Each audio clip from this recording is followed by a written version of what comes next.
Le passereau même a trouvé une maison, et l'hirondelle un nid pour elle. Psaume 84:3. Vous avez tous vu le passereau rassembler des brindilles de paille ou de foin pour construire son nid. Le nid, une fois terminé, quel repos et quel réconfort pour le passereau. Quelle en est la signification pour nous? Ne nous est-il pas enseigné que notre Dieu, avec soin et patience, rassemble les matériaux en vue de se construire une habitation? Rachetés par le sang du Seigneur Jésus-Christ, nous sommes réunis à lui pour devenir une habitation de Dieu en esprit. Éphésiens 2:22. Afin de lui donner consolation, repos et satisfaction. Avant d'être sauvés, nous pensions seulement à ce que nous pourrions obtenir de Dieu. Il nous est montré ici ce que nous pouvons donner à Dieu.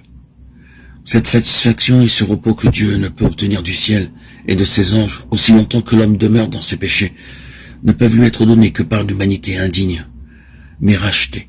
C'est un mystère. Lorsque vous commencez à comprendre la véritable signification de l'Église, sa grande valeur aux yeux de Dieu, alors ce mystère devient clair pour vous. Nous avons une conception superficielle du mot Église. Nous l'utilisons sans connaître son véritable sens. Beaucoup disent, le dimanche, aujourd'hui je vais à l'église. Il s'agit d'une très mauvaise utilisation du mot Église. Dans la Bible, celui-ci n'est jamais employé pour désigner une construction terrestre. Vous verrez souvent peint sur des panneaux d'affichage ces mots. Église baptiste, église méthodiste ou église des Indes du Sud. Cependant, on ne devrait jamais utiliser le mot église pour un bâtiment.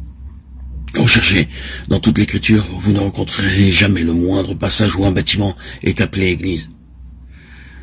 C'est la raison pour laquelle beaucoup ont fait faillite dans la compréhension du mystère céleste de l'église. Lorsque l'apôtre adresse ses lettres à l'église d'Éphèse, à l'église de Corinthe, à l'église d'Antioche ou à l'église de Philadelphie, il n'utilise jamais ce terme pour distinguer un bâtiment. Pour lui, il s'agit d'une notion tout à fait différente. L'Église n'est pas un organisme mort, mais un organisme vivant. Un bâtiment n'a pas de vie. Vous pouvez appeler une construction église baptiste, mais vous utiliserez d'une manière inadéquate le terme employé par le Saint-Esprit. Vous devriez la dénommer bâtiment baptiste, ou salle de réunion, ou chapelle, ou quelque chose de semblable, mais certainement pas église.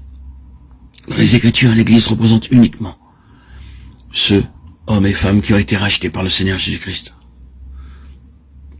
Nous voyons cela dans Actes chapitre 2, verset 47, où il est précisé que le Seigneur ajoutait chaque jour à l'église les âmes sauvées, non pas à un bâtiment, mais à un groupe de personnes qui croyaient au Seigneur Jésus-Christ et avaient reçu son Saint-Esprit.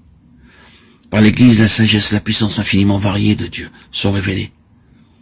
Cette sagesse variée de Dieu ne peut pas être révélée par les anges, mais par les créatures humaines rachetées par le précieux sang de Christ.